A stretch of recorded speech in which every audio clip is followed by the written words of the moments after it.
A very warm good afternoon to all. I am AK Sabath, GM Safety, SSO, heartily welcoming one and all to today's webinar on behavior-based safety management. I request the participants to keep their mics muted and videos off. After the lectures, while asking questions one at a time, the mic is to be unmuted, still keeping the video off. Participants are requested to fill the feedback form that will pop up at the end of the presentation. It said, challenging times throw open myriads of opportunities. Team SSO has aligned with the present times and has been on the forefront of spreading safety awareness by organizing safety awareness programs through digital media in collaboration with the plants. And today's webinar on behavior-based safety management is the third in this series. Expert psychologists opine that for all-round holistic development of an individual, not only his intelligent quotient, IQ, is important, but also one needs to have adequate emotional quotient, EQ. And now studies indicate that social quotient, SQ, indicating societal behavior and adaptability in teams, as well as adversity quotient, AQ, the way one faces adverse situations are important too. Extrapolating this concept to the domain of safety, gone are the days when traditionally safety was perceived to be only an individual's responsibility in secluded, standalone, individualistic silos. Rather, now there is a paradigm shift, and much emphasis is given on behavior-based safety, wherein primarily an individual is expected not only to be responsible for his own safety alone by inculcating in himself unflinching safe behavior, but is also responsible to enthuse safe behavior in his team members, as positive human values can be enthusiastically infective. Herein lies the elegance of BBS, which is in fact the application of the science of behavior change to real world safety problems, and is a process that creates a safety partnership with all stakeholders, relying heavily on the psychology of learning and motivation. Before we start the session, let me introduce our speakers for the day. Our first speaker, Shri Sashi Vashisht, CGM Safety SSO, shall speak on overview of behavior-based safety management. He holds a BTech degree in mining engineering and also a postgraduate diploma in health, safety, and environment. He joined SAIL in 1989 and is in SSO ever since 2003. Shri Vashisht is an OSAS-led auditor and also holds a first-class mines manager certificate of competency from DGMS. In his tenure spanning about 17 years in SSO, he has conducted several safety audits in different plant units and has also taken many classes related to safety. He is one of the professionals who, with his rich experience, has a 360 degrees perception on safety. Our second speaker, Shri Vikas Gupta, GM Safety, BSL, shall speak on approach for implementing BBS in plant. He holds a BTech and ME degrees in mechanical engineering and also an advanced diploma in industrial safety.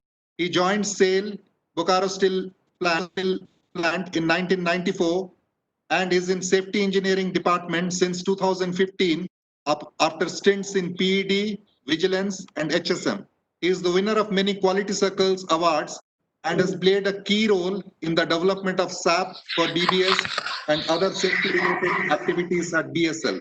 With this, I now request Shri Vashisht to commence the lecture. Sir, please.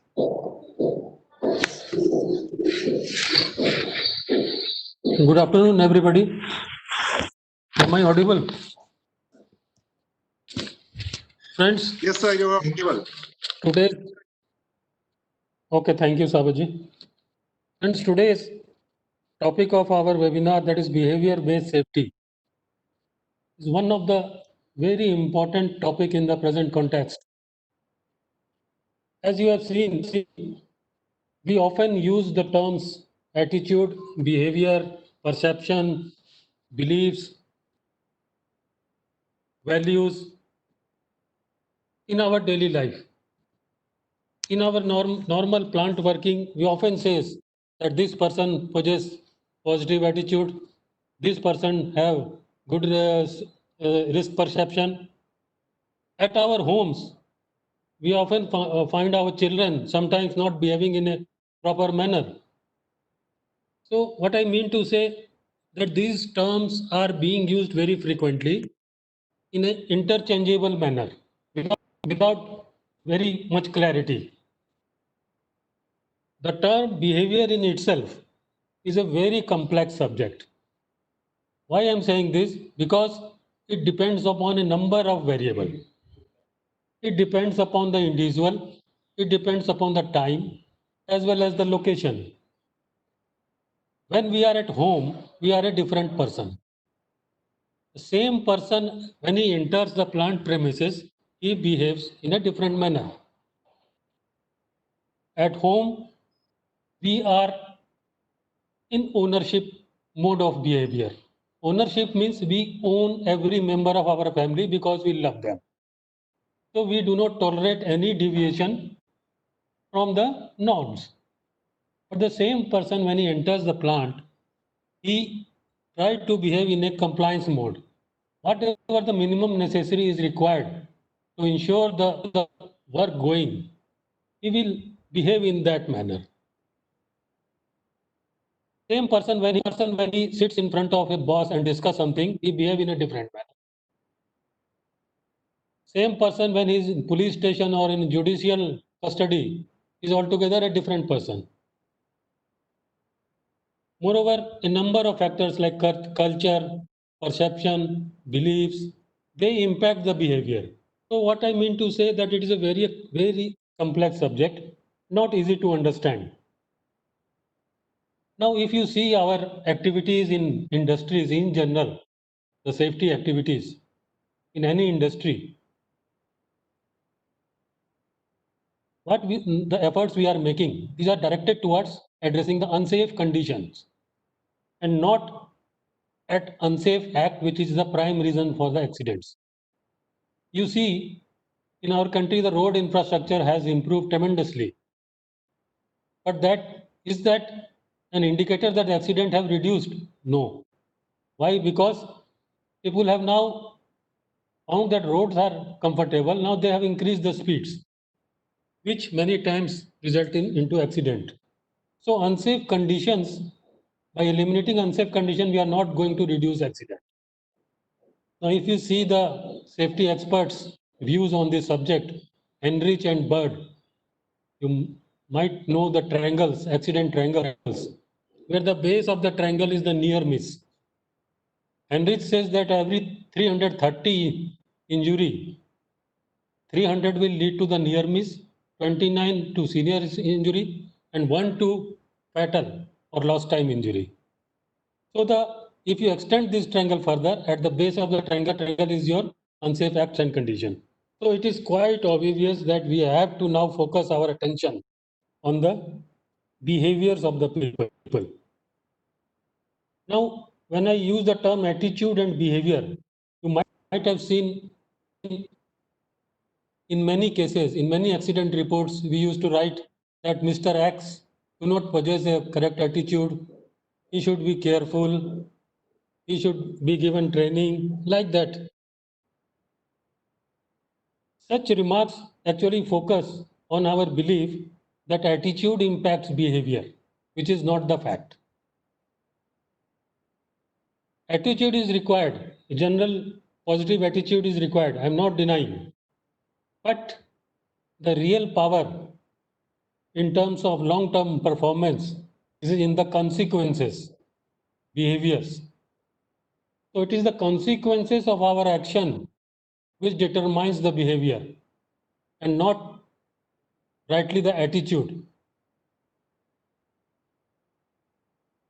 So the behavior-based safety, in fact, is a data-driven process, the scientific research-based process, methodology, where the fundamental concept is you have to regularly, continuously go on observing people while they are doing one activity and observe their behavior. If they are behaving safe, you have to encourage them by giving some sort of reinforcement. And if they are behaving unsafely, kindly do not punish them, but you repeatedly told them to correct through various type of feedback and interaction. It is nothing in Hindi, it is called dekho or bolo. Whenever you see an unsafe act, kindly intervene at that moment of time. Because if you do not do that, you have to repent at the last moment.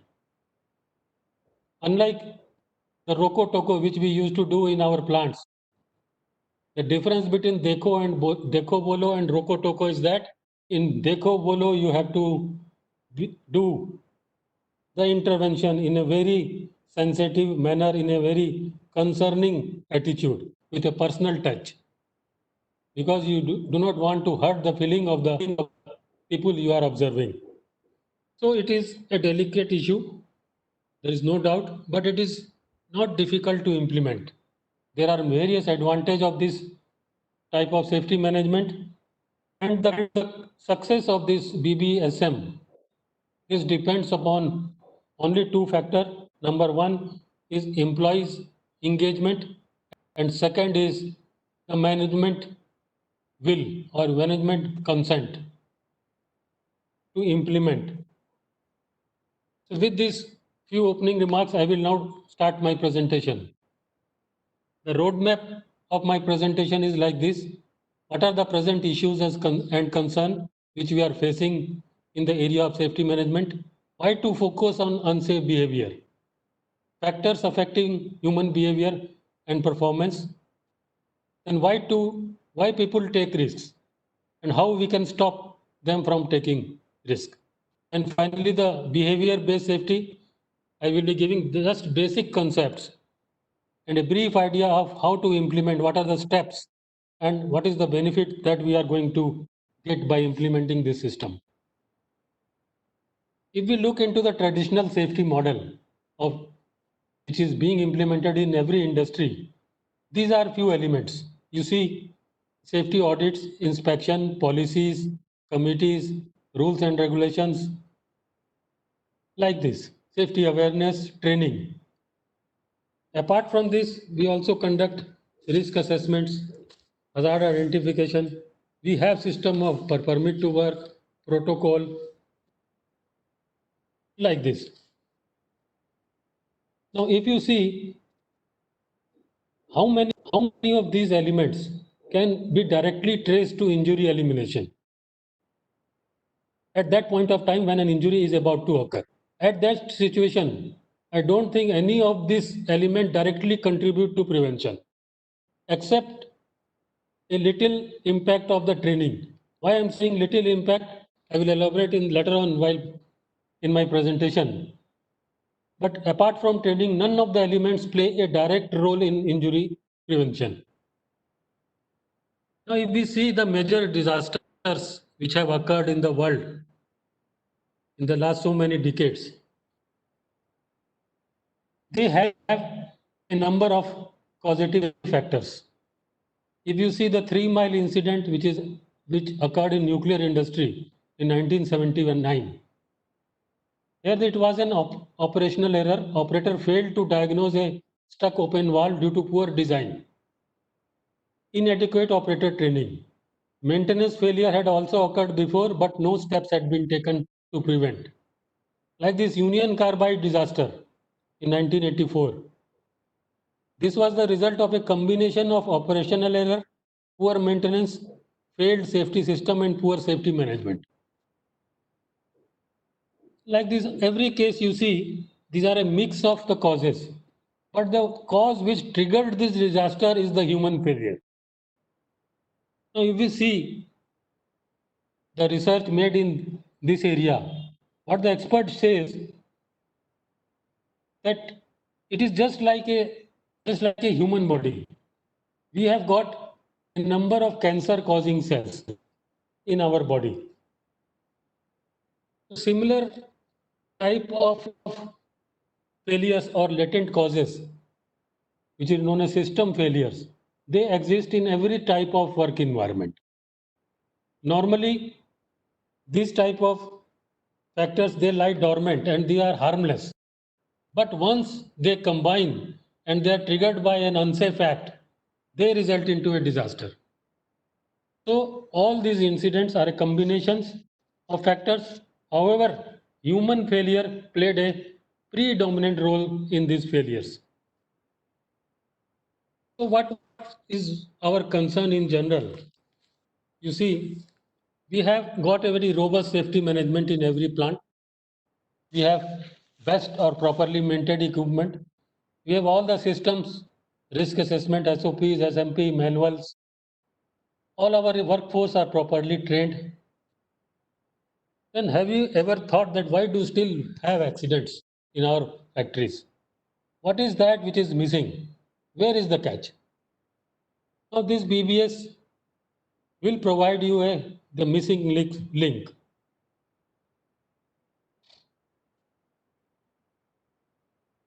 As I said, Henrich in 1951 said that 88% of injuries are caused by unsafe act. DuPont later on modified the research. They said that injuries due to unsafe act is 76%, and the combination of unsafe act and behavior 20%. So if you combine these, it comes to 96% of injuries are caused by the unsafe act of the people or a group of people or their poor decisions. Now this is the triangle which is suggested by DuPont. At the base of the triangle, you see there are thousands and thousands of unsafe acts and conditions. So if you want to reduce near misses, minor injuries, lost time injuries or fatalities, it is quite obvious that we have to attack the base of the triangle first. Now why these traditional safety programs do not work beyond a certain limit? In most of the organization, you will find that safety is a priority, not a value. Priority changes with times. Sometimes safety is priority, sometimes production, other time quality. But value remains the same. Safety is not managed in the same manner as production quality and cost. And safety is not driven through continuous improvement, which is not monitored daily, that will lead to it's not being driven through continuous improvement. The World Steel Association, in their publication known as Accident Free Steel, they have said that it has been observed that most of the steel companies have now reached safety performance which has become a plateau level. Now it is not improving further.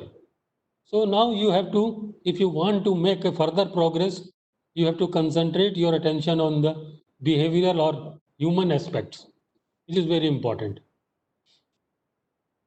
Ultimately, it is the people. People are the most important resources. They design it and commission a plant. They operate and maintain. They manage the plant affairs on a daily basis. And their actions and inactions, they'll cause injuries and accident. So, in a nutshell, safety depends on people. If you do technical improvements, apply new technology, new equipments, you will get improvement up to a certain limit. Incident rate will reduce, no doubt, but up to a certain level. And if you want to go beyond that level, you have to change your working style, culture. And when I say change culture, you have to involve more people into the safety management systems and process. This is another way of interpreting why BBS is important. With compliance, that is the rules, regulation, SOP, you can get say 50% level of safety. With management system and best practices like OSHA's or ISO 45,000, you can further improve it and reach up to a level of 70%. But if you want, it is an ultimate target, accident free, 100% safe, you have to implement behavior. You have to address the unsafe behavior, which is also known as at-risk behavior of the people while they are at work. So culture is the basic issue in this accident. If you broadly assess these accidents, the root cause of the accident is nothing but it is a lack of safety culture. If you want to observe a culture of any department or a group of people, it is said that you leave them for a work and watch from a distance. You will come to know what is the culture, status of culture in that department or that organization. So the culture is very important. Our culture determines what we see as acceptable or not acceptable. There is a clear-cut demarcation. And this strong safety culture will further act as a multiplier effect on all the safety elements of required for accident prevention. The first element is plants and equipments. The requirement is that plant should be properly maintained and that should be reliable. It should not fail. Second is procedures, whether SOPs and SMPs are available to operate and maintain this equipment. And third P is people, whether the people are competent and knowledgeable to implement those procedures, SOPs and SMP. So it is the culture which acts on these three Ps, people, plant and procedures. If you see the total culture model, it consists of three basic elements: our work environment, people, and third is behavior.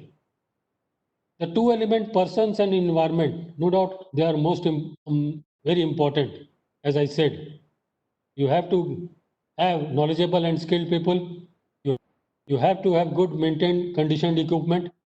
But third element, if the people are not behaving properly in a safe manner, then you are bound to have difficulties.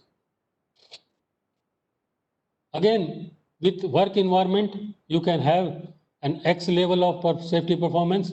With training and competence, it is 2 into X.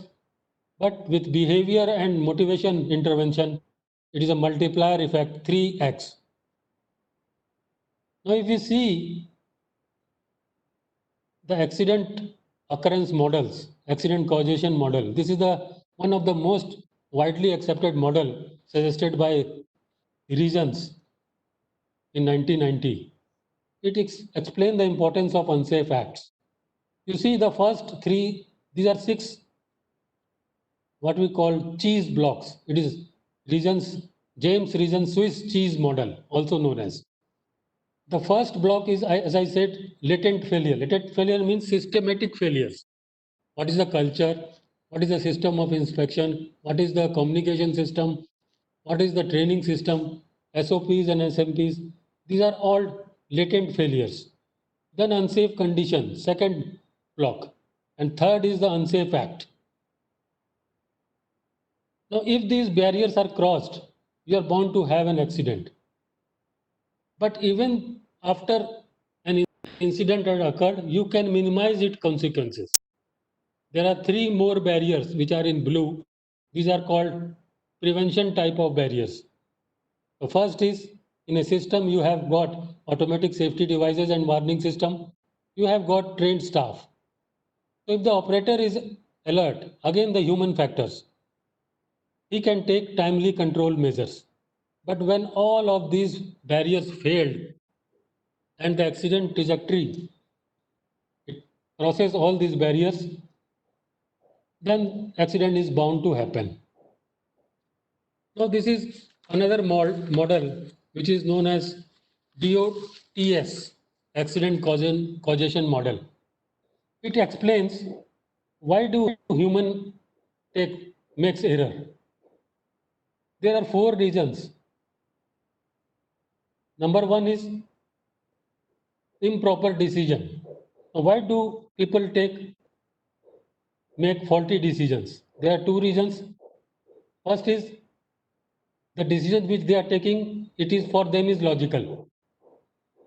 It means it was considered as a normal way of operation, whether it was a management's priority or it is his personal values. Second cause of decision error is perceived low probability. Means he believes that accident will not occur, and even if it occurs, it will not occur to him. So due to these two reasons, people make decisions error. Second factor which cause human error is overload or mismatch. The reason behind this is overload is the operator or the people are having not enough knowledge and skill. They are not mentally and physically sound. Their stimulus or response time is very weak, or they are under stress. They are having extended working hours. So fatigue and stress are developed in course of their operations. Third reason why human makes the error is they sometimes fall in traps, and they make error when the workstation design is not ergonomically sound. What I mean ergonomically means we have to, in ergonomics it is said that you have to make a job fit for a person, not otherwise, not a person to a job.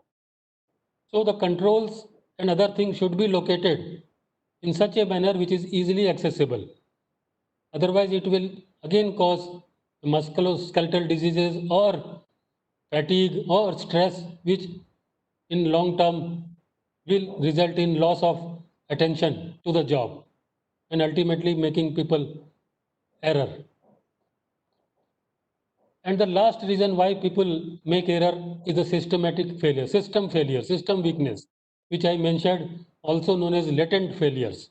These are absence of any policy, absence of any responsibility, accountability, ineffective training, ineffective procedures, no type of recognition and analysis. So all these factors cause human error, which results in accidents and the ultimate result in accidents, injury and losses. So a number of factors, as I said in the beginning, they influence human behavior. These are mentioned here. Three factors. Number one is personal factors which are related to the individual. That is low skill, tiredness, bored or having medical problems. Second is job related factors. Illogical design, constant interruptions, unclear instruction, which will lead to improper communications. Poorly maintained equipment, high workload means extended working hours, unexpected targets, and noisy and unpleasant working conditions. And third is the organization factor, which I just mentioned. So these three factors, they interact with each other and they influence each other also, ultimately resulting in human failures. So this is a diagram which illustrates how these factors result into the accident. Just an illustration. These are culture, training, personal factors, procedure, equipment, organization factors. They make people commit errors resulting into incident and accident. Another factor which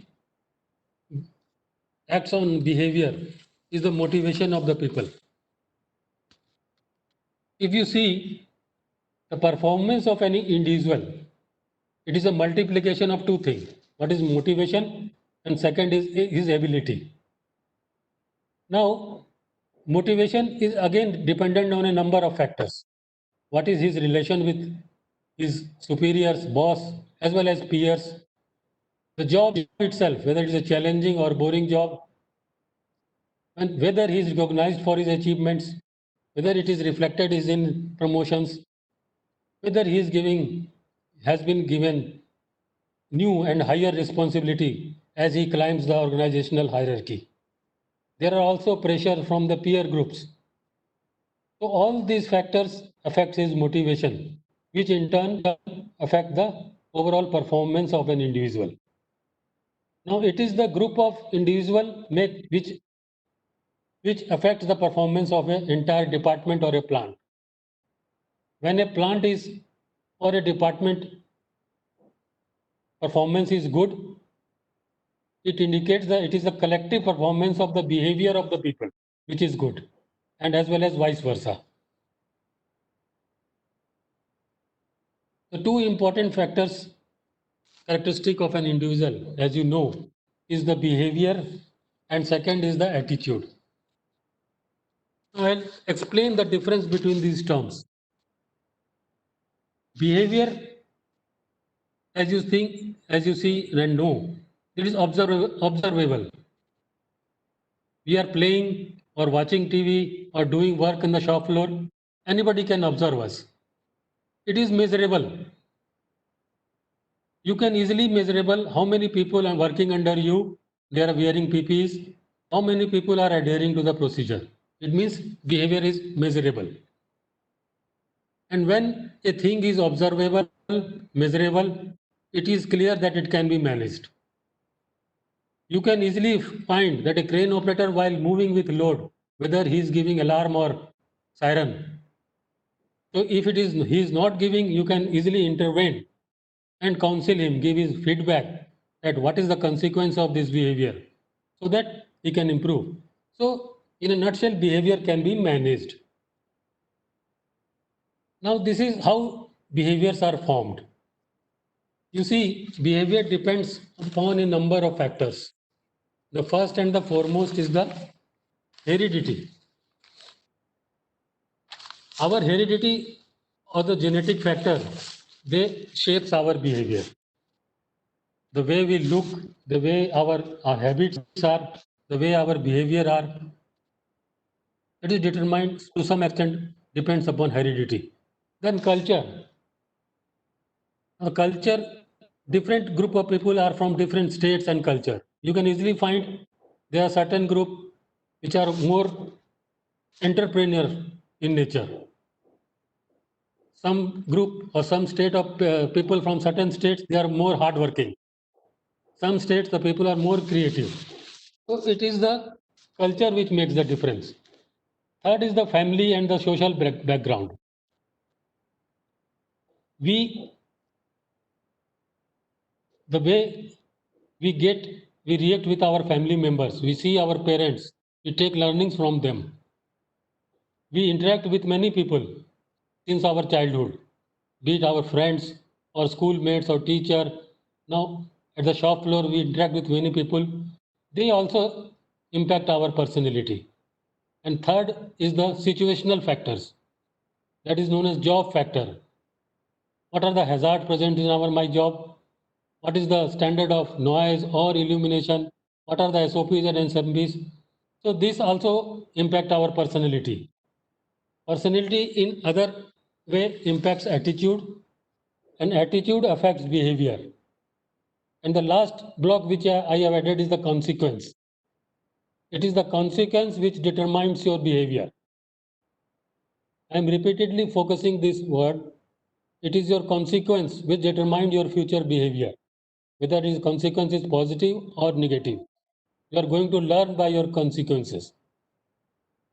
So this is how the behaviors are formed. Another most common term used is in our day-to-day working is the perception. You see how perceptions are formed.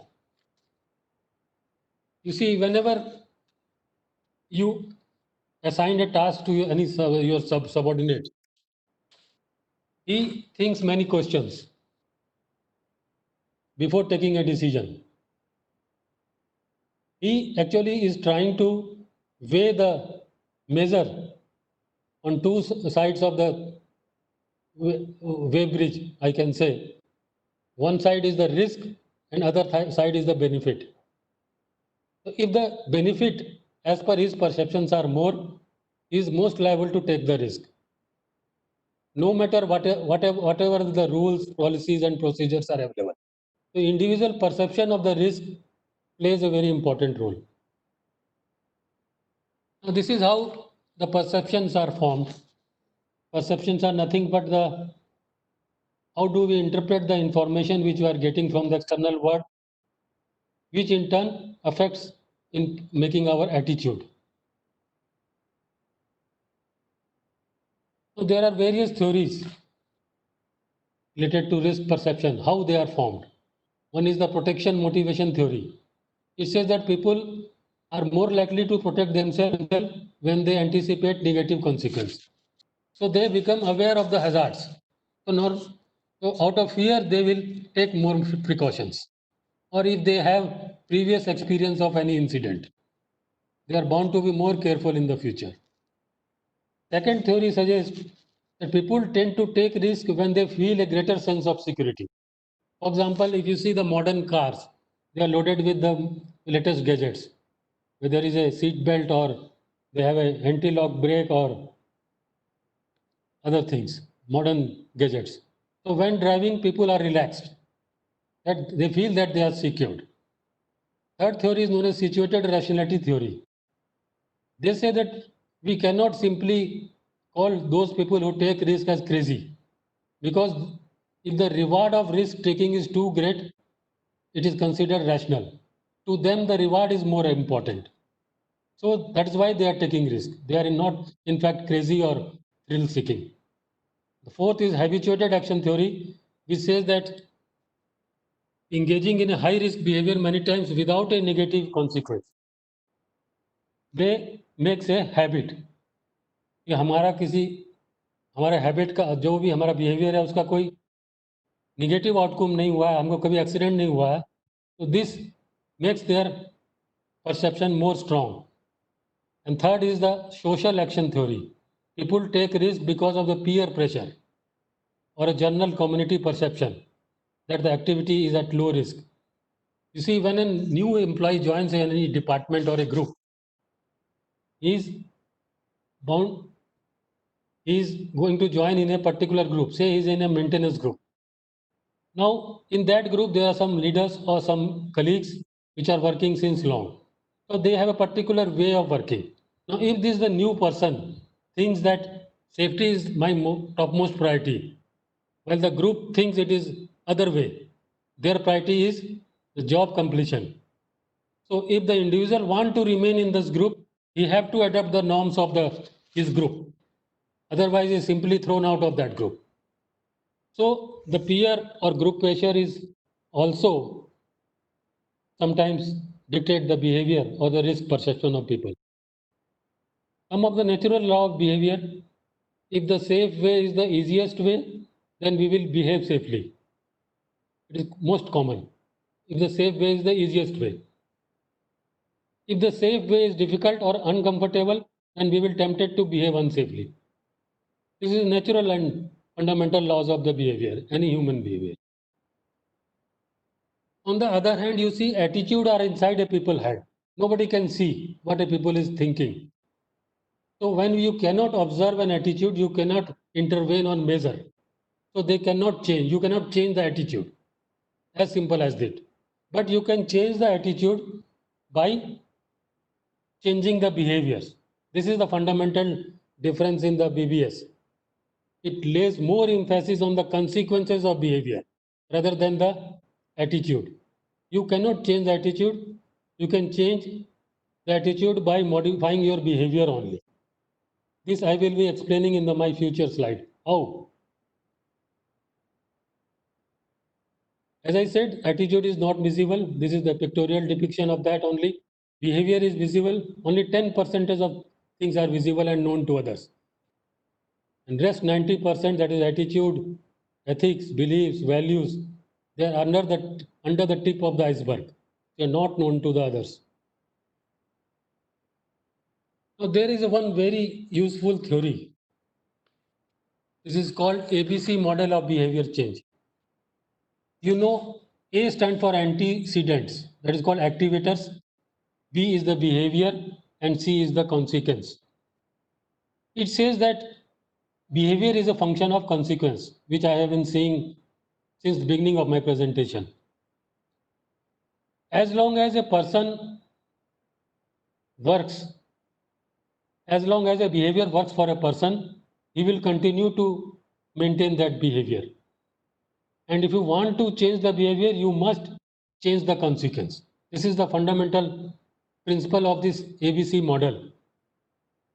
Here you see A is the activator or antecedents. Activator are nothing which triggers your behavior. They set the stage for your behavior, and consequences are the event that follows your behavior. Consequences either increases or decreases the probability that your behavior will occur in the future or not.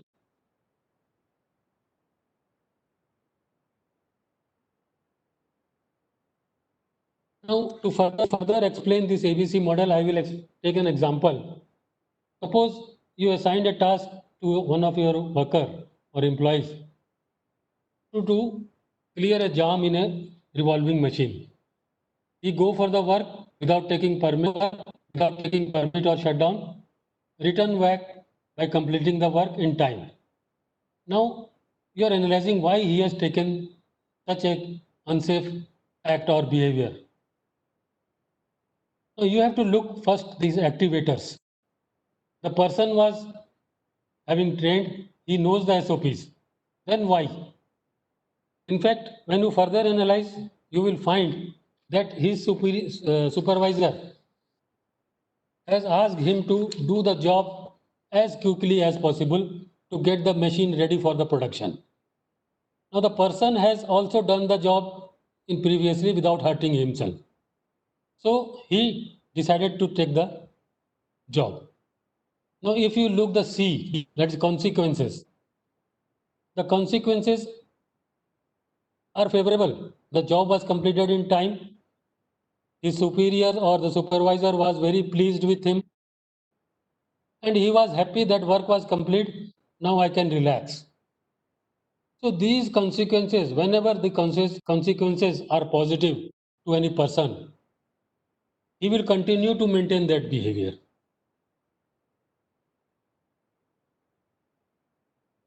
Now, if the question is, now what is to focus, what is to be given more importance, whether A or C, whether activator or consequences?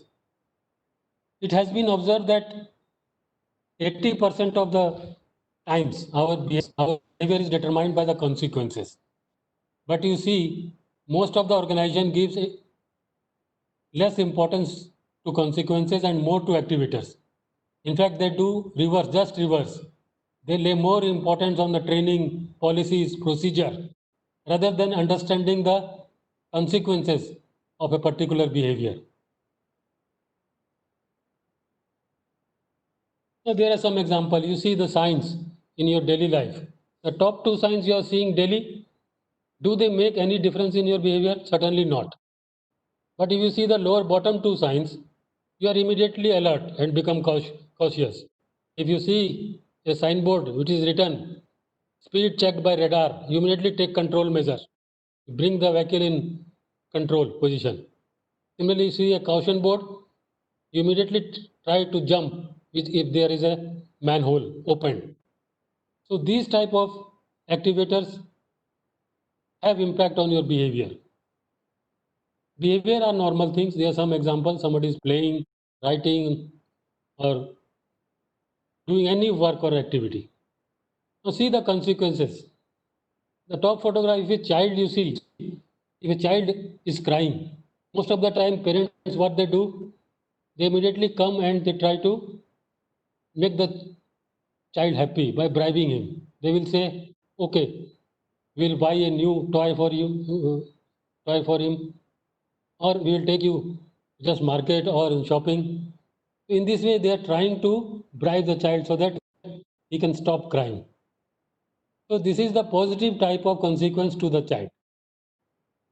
If you see the bottom right portion, a traffic police, to us, it is, we always view a traffic police in a negative sense, that he is most likely to issue a challan. But to him, he is doing his duty in a very fair and honest manner. To him, the consequences are always positive. So the consequences also depends in the perspective which we are looking at. There are four types of consequences. One is positive reinforcement. Second is negative reinforcement. Third is punishment, and fourth is extinction. What are these? I will now explain this. Positive reinforcement means, for example, if you are wearing a PPEs, not only because you have to do, but because you want it from your heart, and you believe that by wearing PPEs you are contributing to the cause of safety, then you are more likely to wear PPEs even in those places where it is not required. So this is known as positive reinforcement. If a person is positively reinforced, he is likely to repeat that behavior in the future. Do this and you will be rewarded. This is one of the example.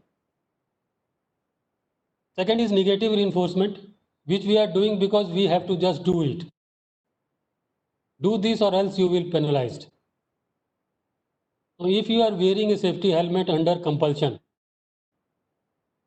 or at the time of entry to your security gate, there are chances that you will discontinue wearing whenever you find an opportunity. So it is said that positive reinforcement is the most desirable. People who are positively enforced, they are self-motivated people, they are creative people, and they contribute to the cause of safety. Third is punishment. Punishment, though it desired in some cases, but in the long run, the punishment is not effective. Example of punishment, we see the prisoners which are sentenced to jail. After being released on bail or expiry of their completion of their jail term, do you find there is change in any behavior? Certainly, in many cases, no. So punishment in the long term do not actually help in modifying your behavior. They sometimes you affect otherwise.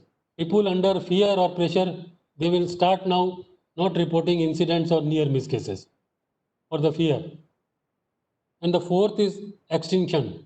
Extinction means when the people are trying to do certain behavior, showing some behavior, and you are not paying any attention to it. After a certain lapse of period, they will withdraw their behavior and go in extinction mode. There are some example of positive reinforcement. You are giving thank you or pat on the back, shaking hand with the persons. So you are giving positive type of reinforcement. Second is negative. You are just creating a type of fear. People will avoid for the time being, but it cannot guarantee that he will continue to maintain that behavior. So, in the nutshell, positive reinforcement or recognition is the most convenient, inexpensive, readily available, and at the same time, the most powerful motivator. You see the effect of positive reinforcement, it is drastic. Negative, it is the status quo. The person will try to maintain a certain level of performance, beyond which he will not improve, because he is constantly under fear of getting punishment and reprimands. Effect of punishment, you see, over a period of time, it gradually declines. And extinction. In the first phase, it rises, and the person will try to show you an improved behavior. But when we do not pay any attention, he will simply withdraw. This is called the extinction mode. Now, if you see such type of performance curve, you can simply conclude that the management is by negative reinforcement style. It is as simple as this. Sometimes rising, performance improving, sometimes declining. There is no a constant level of performance is maintained. So this is management by negative reinforcement. Normality is said, it is said that, and it is believed that we should adopt a ratio of 4:1 between positive and negative, just to maintain a balance. Another aspect of consequences are, this is very important. Consequences can be positive or negative, immediate or future, and third is certain or uncertain. Now I will explain this with an example. what it means. You see, you have seen smokers around us. Why do smokers do not stop their habit of smoking? Because to them, the consequences are positive, soon and certain. Every time they smoke, they feel a top up and feel refreshed. And this consequence is immediate after smoking. And this is always certain. So they do not shed this type of behavior. It is very difficult. While the negative behaviors are very uncertain or in future. For example, any smoker, not every smoker is going to contact your lung disease or cancer. It is not immediate. It may be in future. It is very uncertain. So to him, the consequences are positive, soon and certain. So he is not going to now shed this type of behavior. Similarly,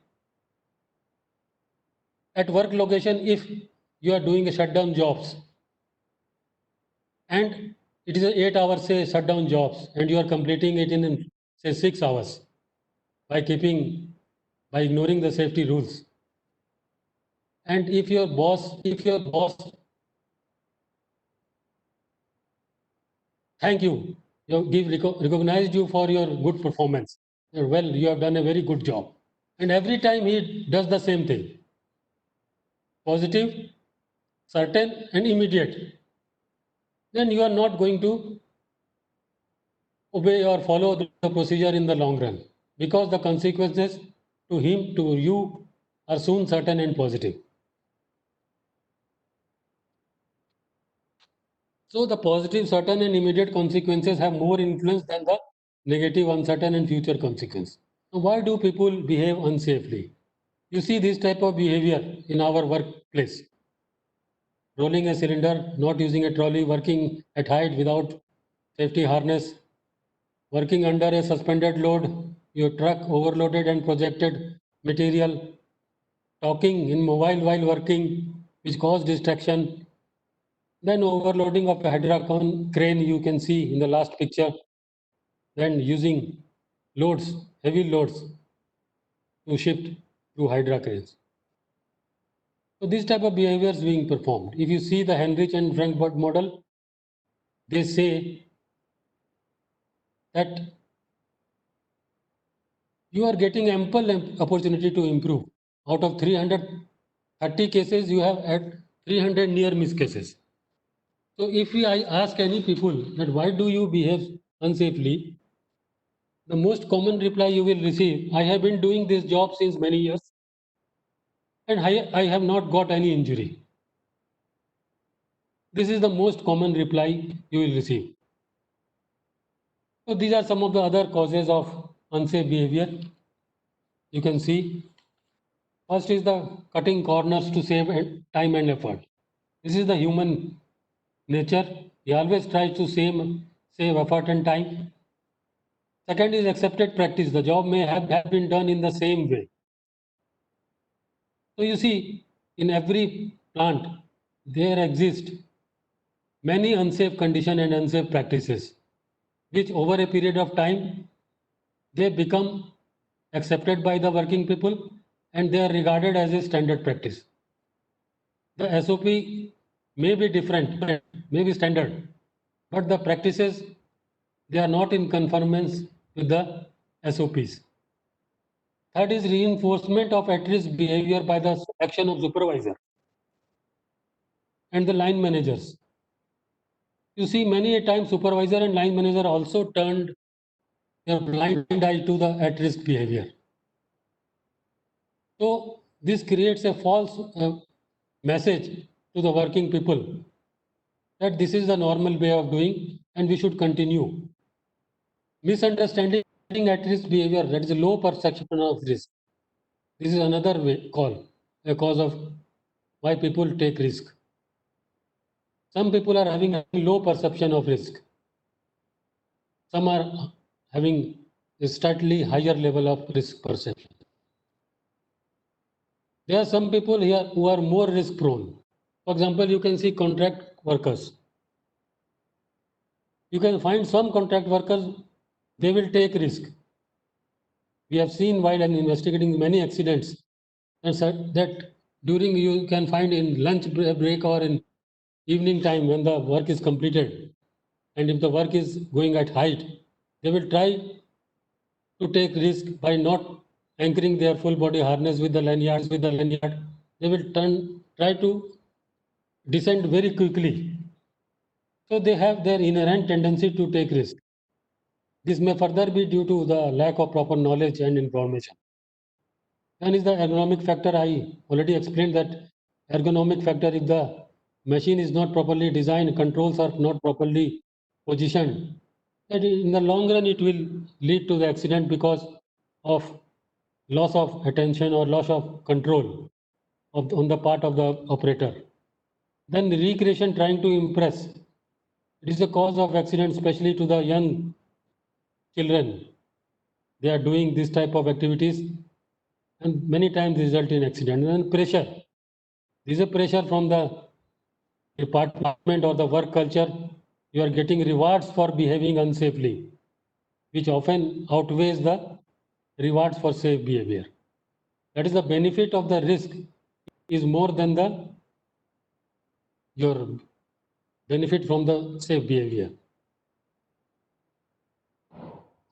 So how we can stop people now from behaving unsafely? There are 3 to 4 methods. Let us go one by one. First is by eliminating the hazards by engineering intervention. Now, engineering intervention, let us take an example of a guard. Many times guards are removed at the time of repair and maintenance and never fitted back. There is another example I will like to quote here. In one of the plant, they were having fixed CO monitors installed at BF GCP areas. The purpose was whenever the gas concentration is high, it will give alarm. But over a period of time, they feel that it was giving disturbance to the working people. Many times there was a leakage which is slightly above the limit, and it will try to give alarm when the wind is blowing in that direction. So it was decided to deactivate that alarm. But ultimately, on a fateful day, when the gas leaked from the GCP, the alarm didn't work, and 2 to 3 people got affected by the gas. Second alternative which we have is by changing people attitude. Can we do that? I have explained that attitude to behavioral change link is very, very weak. Now here I will give an example. You see, at the time of election, you find many people, they have got a choice of a particular candidate or a political party. They have a clear-cut thinking or attitude that we will vote for that party. But on that election day, you will find that they will never go out for voting. So what you can see that they have certain attitude based on their thinking or perception, but the behavior is entirely different. While the link from behavior to attitude is very strong. Why? You see, when the seat belt were made mandatory, the traffic police tried very hard to install this behavior in the people. But in spite of their repeated attempts, they failed to create this sense of requirement for this behavior. Then they make it a legal requirement and associated it with a penalty provision. Now, slowly they find that people started using that safety belt. Now, at this point, if you remove that legal provision, remove that penalty provision, you will find that there are many people will continue using that seat belt because now they have accepted that this is good for them. So when people take a conscious decision that something is good for them, they will try to adjust their attitude in the future. So make the people behavior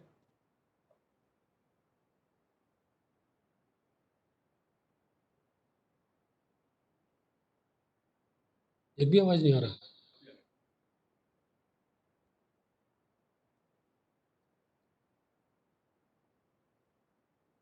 So I want to emphasize on the fact that attitude to behavior link is very weak, whereas behavior to attitude link is very strong.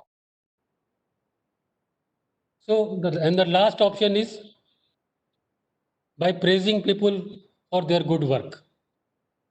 So people in general, they always want praise and recognition for their work. And this is found to the greatest motivator. And this is exactly what behavior-based safety approach does.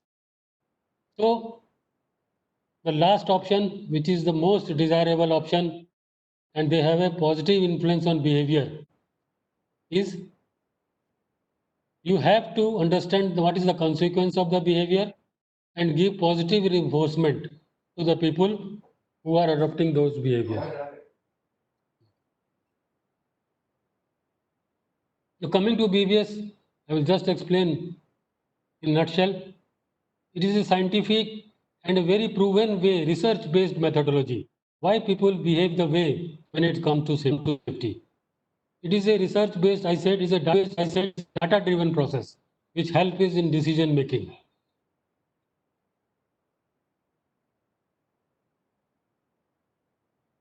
It is a teamwork. It is not an only a responsibility of an employees, but is a total department level involvement. It follows do-it process, that is define, observe, intervene and test. I will explain it later on. It is highly democratic intervention. It is of the people, for the people, by the people. It is peer-to-peer learning. One people employee learning from other. So it is a source of motivation and involvement to all level of employees. What it is not, what behavior-based safety is not. It is not a purely a management-driven tool. It is an employee-driven approach with management support. It is not punishment and disciplinary action. It is a praise and encouragement. And the most important, it is not a substitute of traditional safety management. You have to do the traditional safety efforts which we are doing. In addition to that, you have to implement the behavior-based safety. This is the background. It was started in 1970s in US, then followed in UK, and in India, various companies as listed. They are following in SAIL. There are some plants.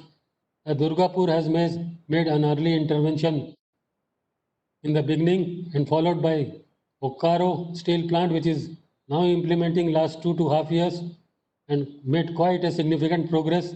And Bhilai is also under implementation. Now, this is the reason why to implement. I have already explained. Now, this is the step-by-step process for implementation. You have to identify the area or the department where you want to implement. You have to take the approval of the senior management to get their consent. You have to get a presentation before the senior management to get their involvement. You have formed a steering committee who will be monitoring the entire activities. You have to select the observers.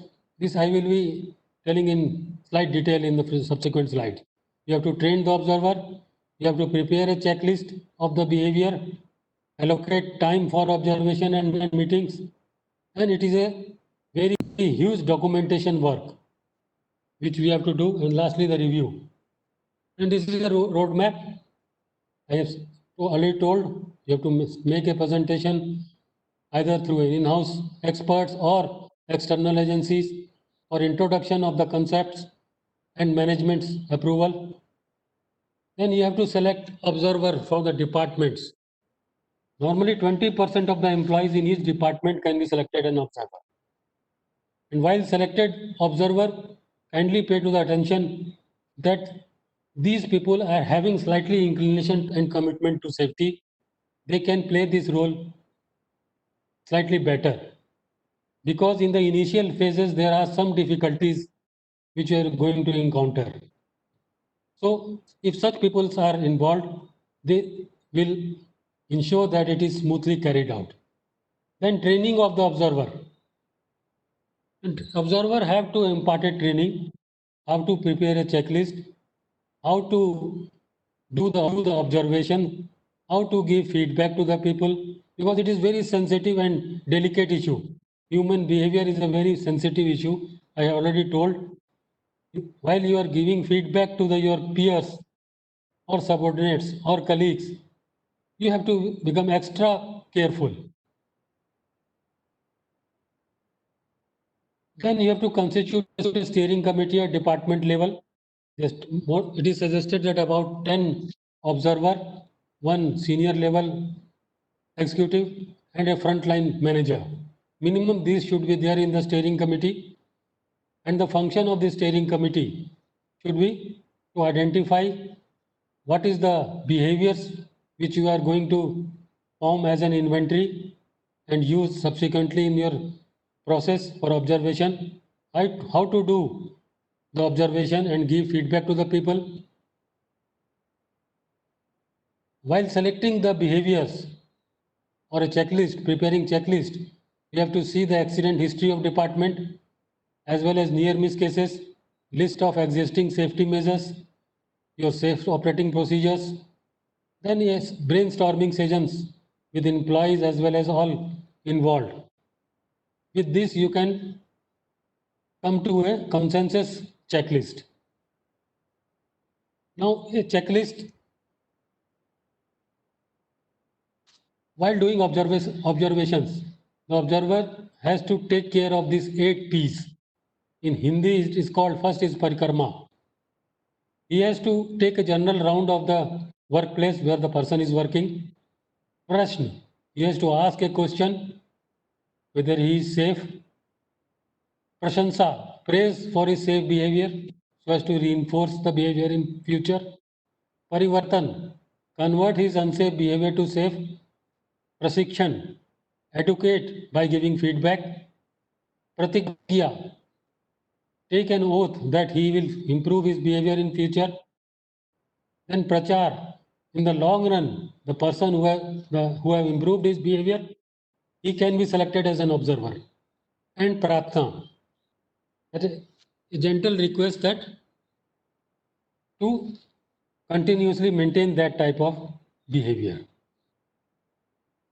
There are some sample checklist in Hindi. First is PPEs, housekeeping, tools and tackles, body positions, material handling, communication, SOPs, focus on the work, and use of mobile.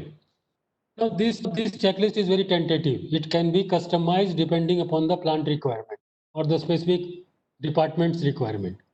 In the right hand side, you have to tick what is a safe behavior and unsafe behavior. And then third column is also there in some of the checklist, that is the remarks. What is the feedback you have given to that person? While giving reinforcement, positive reinforcement, if the person is performing safe behavior, give him positive reinforcement. That is, praise him, thanks him. Say you have set a good example, you are a role model for other employees. Explain him the benefit of this behavior. Since the issue, I think I say that it is very delicate. You have to say very politely these words. Never use igniting words like I. I is called igniting words, which affects your sensitivity of your communication and hurt the egos of the people you are observing. You never use such type of words. You have done that. You are doing since long. I have told you earlier also. Never use such type of words. Then second is shaping behavior. If the person is behaving unsafely, use 4 C's. First C is communicate. Now, while communicating, again, you have to be very specific. You have to give time to him to answer. You have to listen to him also. Not only you only go on speaking. It is not a one way. It has to be two-way exercise. Second is check. Now, whether he has clear understanding of the jobs and the hazards. You ask him the questions. What is the safest way of doing this job? What are the hazards involved in the way you are doing this job? Third C is coach. If he is doing the job unsafely, tell him the safe procedure. In this way, you are involving him also in the problem solving. So in the long run, he will agree to your proposal and he will commit that in future, he will never do that unsafe act. This is called contract. Tell him that next time when I will visit, I expect that you will perform the safe behavior. And he will readily agree to your proposal if it is properly convinced. Now, these are the factors which affect the observation process. Why an observer may fail.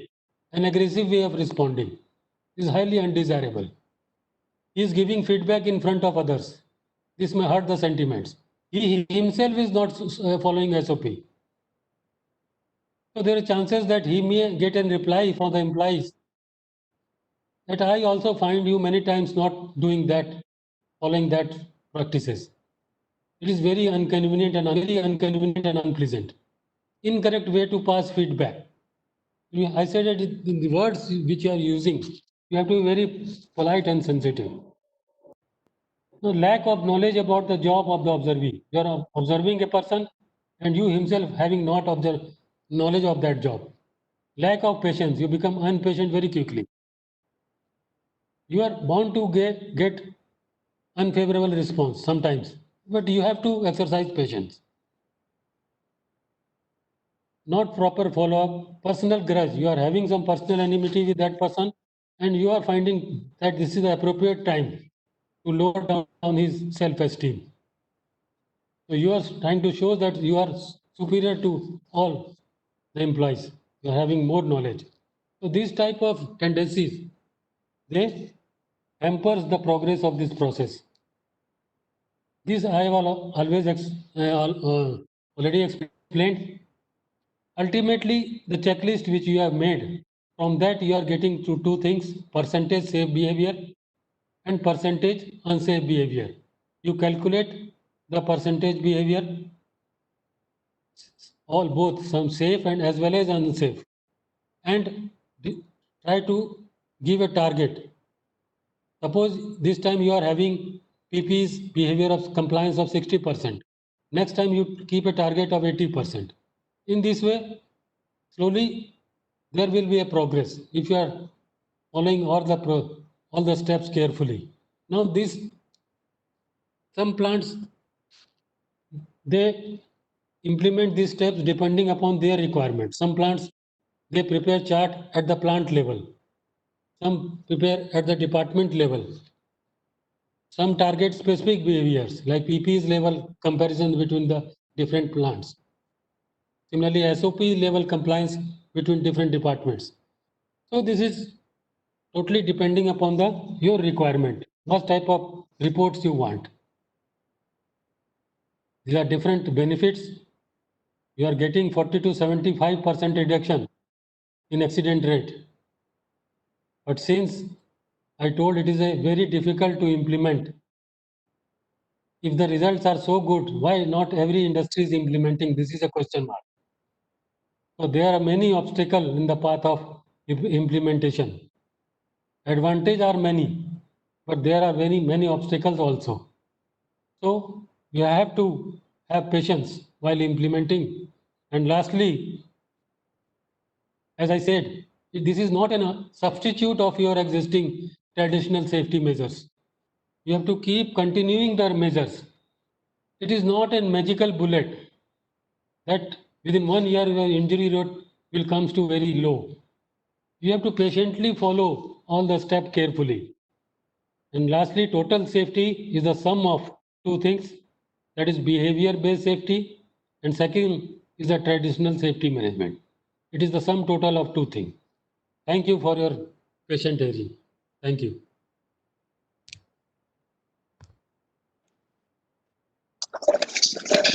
Thank you, sir.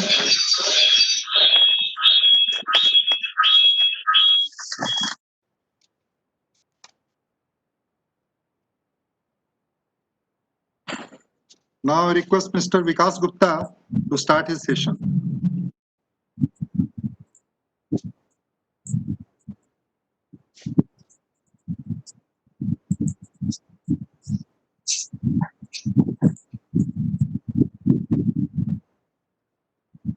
Hearing one.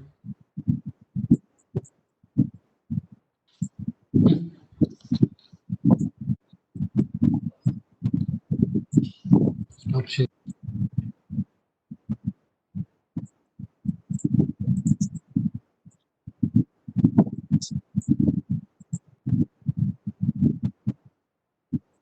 Good afternoon, everybody. Am I audible? Yes, you are audible. Thank you, sir. So firstly, I welcome all of you in this presentation on approach for implementing BVS at plant level. And our second part will be a measurable impact of BVS for implementing BVS in BSL. In Bokaro, we made a roadmap, firstly for the introduction and inauguration of BVS concept in Bokaro Steel plant. For that, we invited Dr. Harvans Lal Kala, sir, on 22nd and 23rd February 2018. And in this program, all EDs, general managers and HDs were there, present there. This program was not inaugurated by the then CEO, Sri P. Singh, sir. Then we prepare an action plan in consultation with all HODs of different departments. Then there was a plan for official launching of BBS at plant level as well as at the department level. Then the selection of BBS observers and their training. So for this BBS journey in Bokaro Steel, official launching of BBS was done on the occasion of National Safety Day, that is 4th March in the year 2018. We go for the display of banners and posters and highlighting the benefits of BBS through these banners and posters at different department level, at plant level, even in township or on the roads which is leading to plant. Then effective participation and involvement of HODs, it is very important for the implementation of BBS. For this, executives, non-executives and contract workers are to be motivated by training and showing the results of implementing BBS. Then we started a training on a weekly basis for the BBS observers. It was being done regularly on every Tuesday. And if there was any holiday on Tuesday, then it was being done on Thursday. Then there was a major problem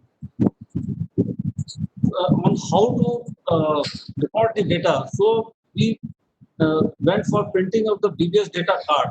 I will show you in the future slides that what was this data card.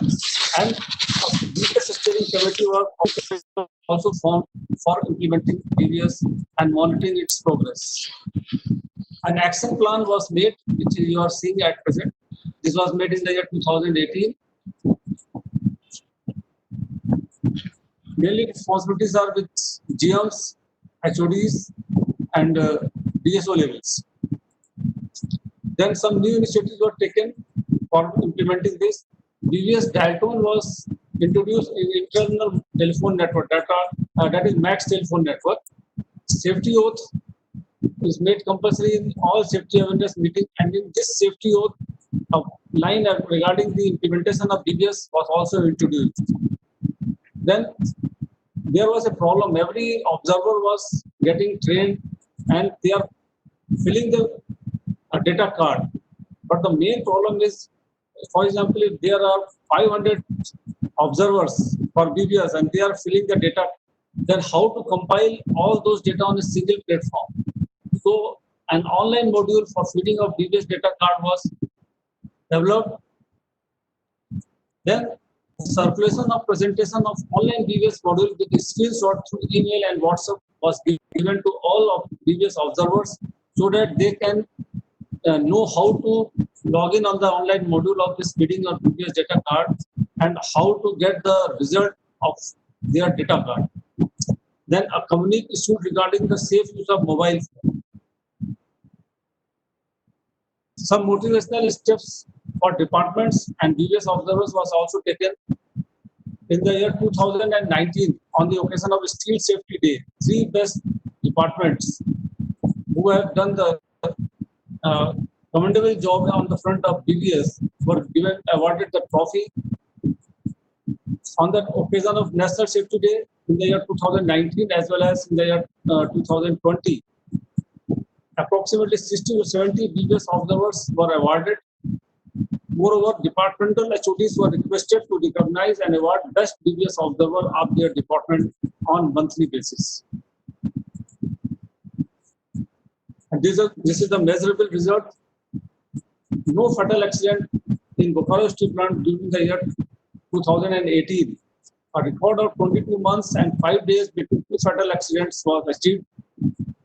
In the year 2017, the fatal accident occurred on 28 August in the Pokovan Tipler area, and after that in 2019 on 3rd July, there was a fatal accident in Operation Garage Department.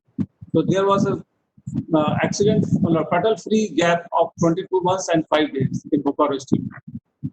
Substantial reduction in reportable accidents has been achieved. Increase in accident-free days. In 2016, incident-free days was only 73. In 2017, also it is 73. In 2018, it increased to 120. In 2019, again it increased to 193. And in 2020 till July, it is 117. And till 18 July, it is 128. Overall increase in employee productivity, which our Vasisth sir has also told that when we go for accident-free environment, then productivity automatically increases. Cost reduction due to lesser accidents and incidents. Moreover, we have presented our case study in a conference at New Delhi in the year 2019, and we were awarded a winner award in steel category for implementing BBS from BSAFE Forum. Now, this is the observer card. Our Vasisth sir has also shown, but in our observer card, there is one more column, last column, and this is correction in risk behavior. More or less, the card is same. First is personal protective equipment. Second is housekeeping of workplace. Third is using tools and equipments. Fourth is body positioning or protecting. Fifth is material handling. Sixth is communication. It may be verbal as well as non-verbal. For example, when a communication is between the crane operator and the rigger, then it is due to signal, and this comes under the non-verbal communication. Next is following procedures. Next is visual focusing or attentiveness, and last one is using mobile while working. And our first column is number of safe behaviors. So in every column, in every entry, we have to put only numbers. And the second column is number of at-risk behavior, or we can say unsafe behavior.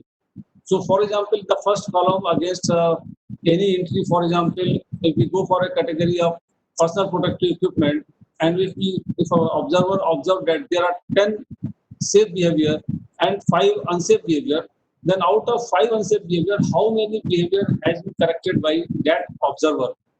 For example, if he has corrected 4 behavior out of 5, then in the last column, he will write 4.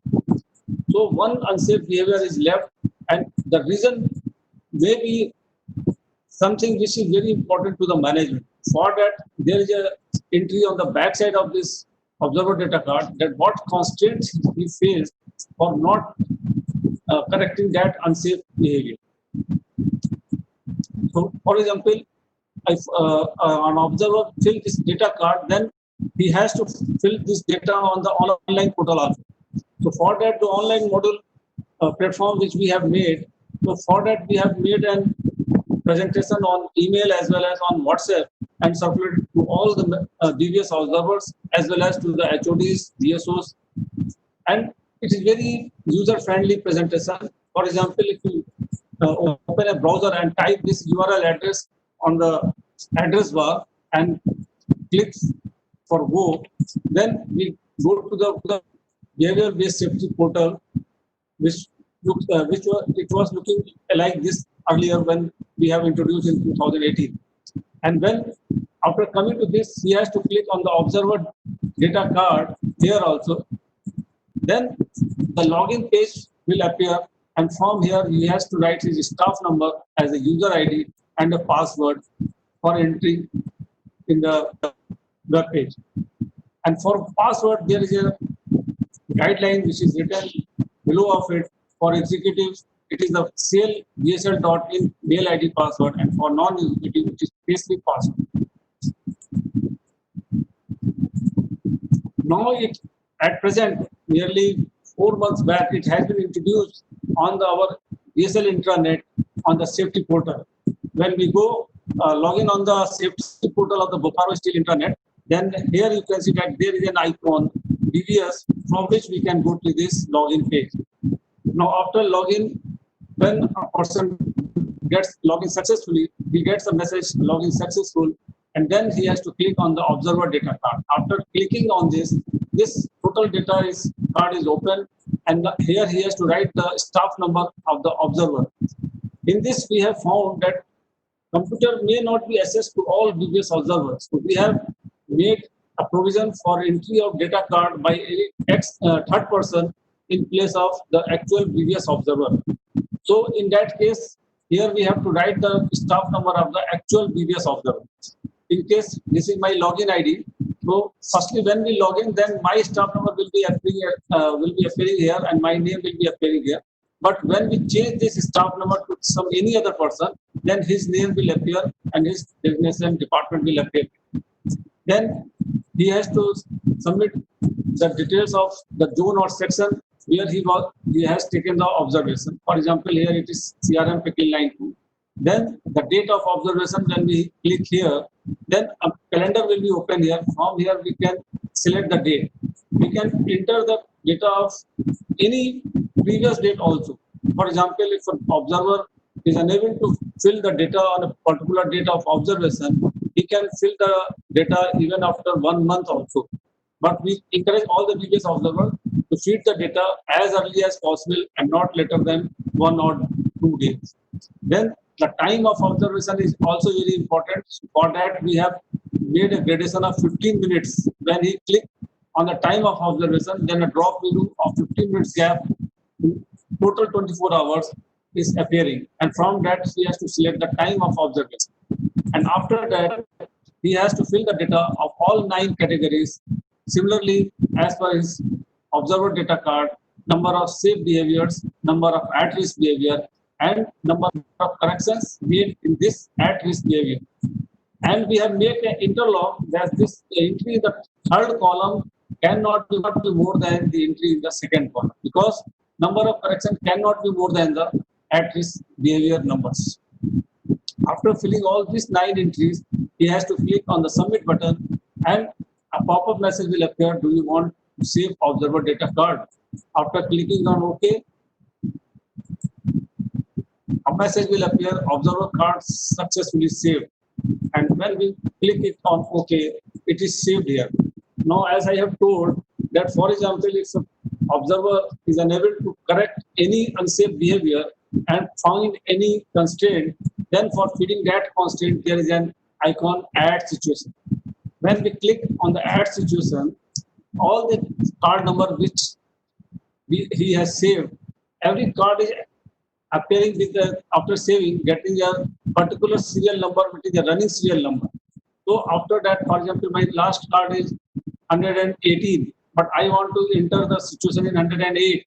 Then I will click on 108. If I want to enter in the 118, then I can click on 118. So when we click the card number, this type of card will appear, in which all the data which we have entered will appear, same as in the style as safe behavior, unsafe behavior, and number of corrections made. For example, here, out of 5 at-risk behavior, number of corrections made is only 1. Total 4 unsafe behavior remain uncorrected. So for that, there is an obstacles feeding table at the bottom. here we have the behavior safety.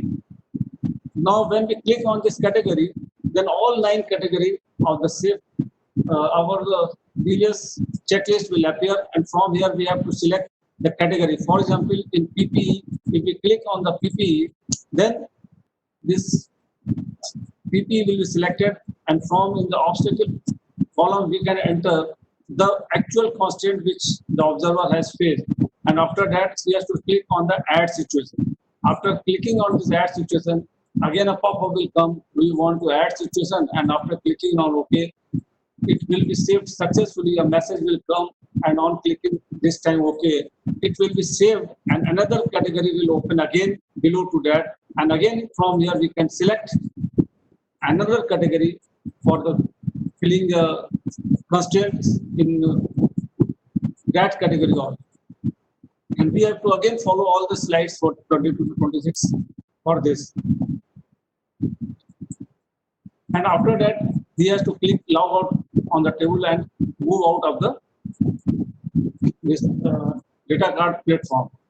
After that, it was in the earlier phase, was in this time we were unable to get the result of our data card. But later on, an icon for the reports also was developed, and it was included on this page. And on this, after going to reports, there were a start date and end date.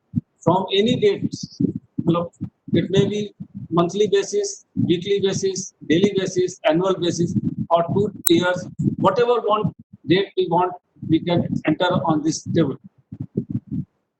Now on clicking, there was an icon top 10 observer. For example, we are seeing from 1st January 18 to 31st December 2018, and here at the bottom generate report for 10 observers. On clicking this report, we get the photo, name, department, designation, staff number, and number of cards filled by them during that period which we have selected. This is very motivational for all the previous observers, and they want that their photo should be there on this page. Then this is showing the result of from 1/1/18 to 31st December 2018. That is for full 2018 year. If we see that, if we put up the 1st January 18 to 31st December 18 and click on this generate report for all departments, we can go for any particular department also by selecting here. But when we go for all the department and generate report, then all 205 department reports will be generated here. From this screenshot, we can see that during the year 2018, 2,751 cards were filled all over the plant in Bokaro Steel. And from this data card, we can find that 85.19% were safe behavior, and after correction, it has moved to 96.96%. There is a improvement of 11.77%. So from here we can say that through BBS we have achieved 97% safe behavior by our employees. Similarly, we can go for a monthly basis also. This is a figure of January 18. In January 18, 93 cards were filled, 85% were safe behavior, 97 were unsafe behavior, and 12.76 were improvement. Similarly, data is for 2019.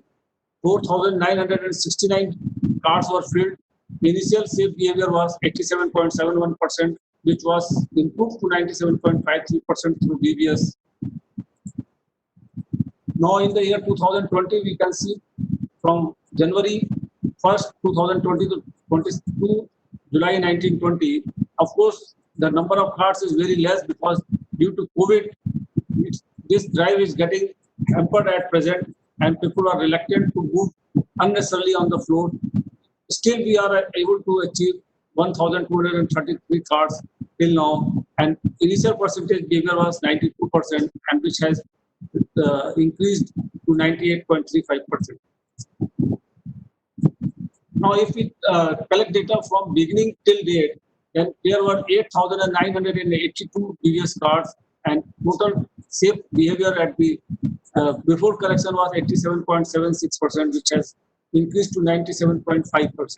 So these all data, from this data, our previous observers are getting motivated that through their efforts, we are achieving safety performance in Bokaro Steel Plant. Then there is an icon for any department by behavior category wise. For example, here we have selected in 2020 for COCO1 department through behavior category wise. And when we generate a report, we find that number of safe behavior were 9,660 and 791 behavior were at risk behavior, out of which 507 were corrected. In 2019, we, on the occasion of Republic Day, we made a tableau on behavior based safety. व्यवहार आधारित सुरक्षा अपनाना है, बोकारो तंजीम का व्यवहार को सुरक्षित बनाना है. And we have made a tableau on working on COCO1 gas line also.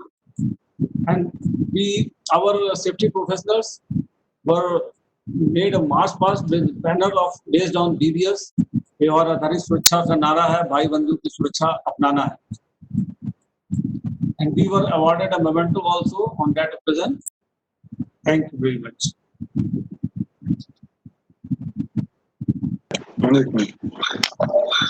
Thank you, Gupta ji. Now I request the participants to pose their queries one at a time by unmuting the mic but keeping the video off.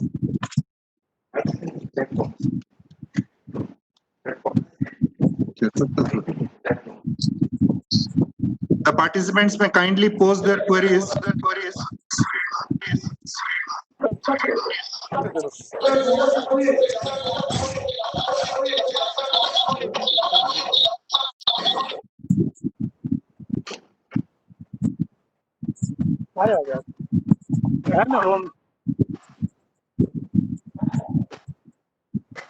अच्छा, जिसको बोलना है अपना दबाओ, हमको बोलना ही नहीं है. चलो घर चलते हैं.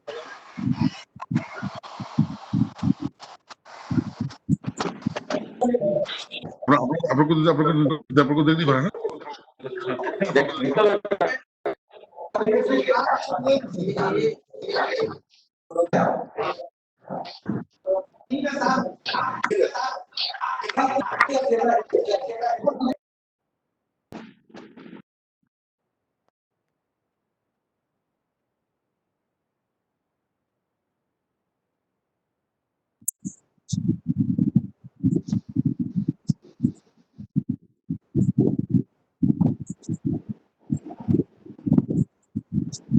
If anyone has any query, they can use the chat box, please.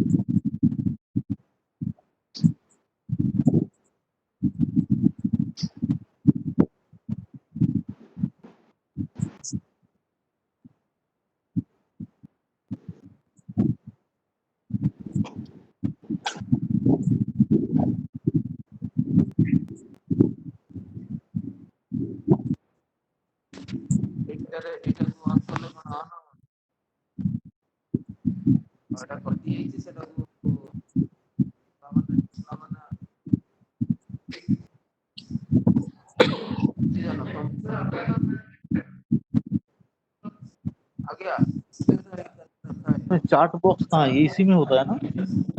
Chart box कहाँ है? चैटिंग यहाँ करता है.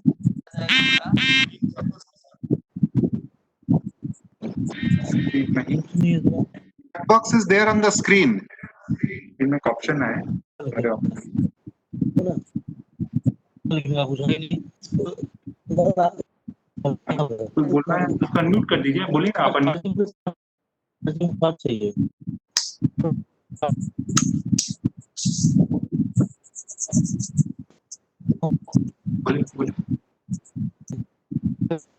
Alternatively, they can also unmute the mic and put a query.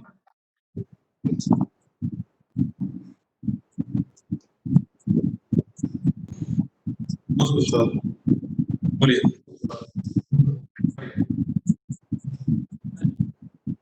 विश्वास.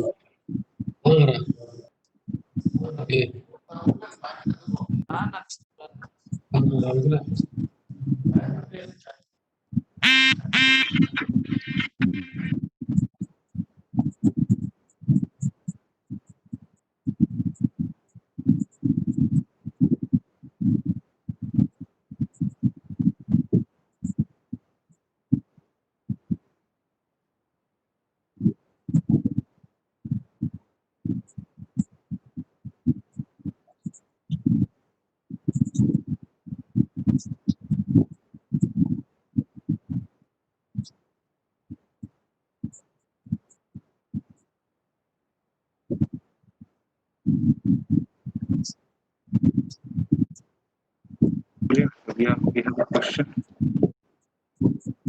Mr. Milton Nandi may put his query.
If the participants are having any problem in using the chat box, then they may kindly unmute the mic and pose their query one at a time. Chat box में question होगा वो mention करनी है वो पढ़ दीजिए.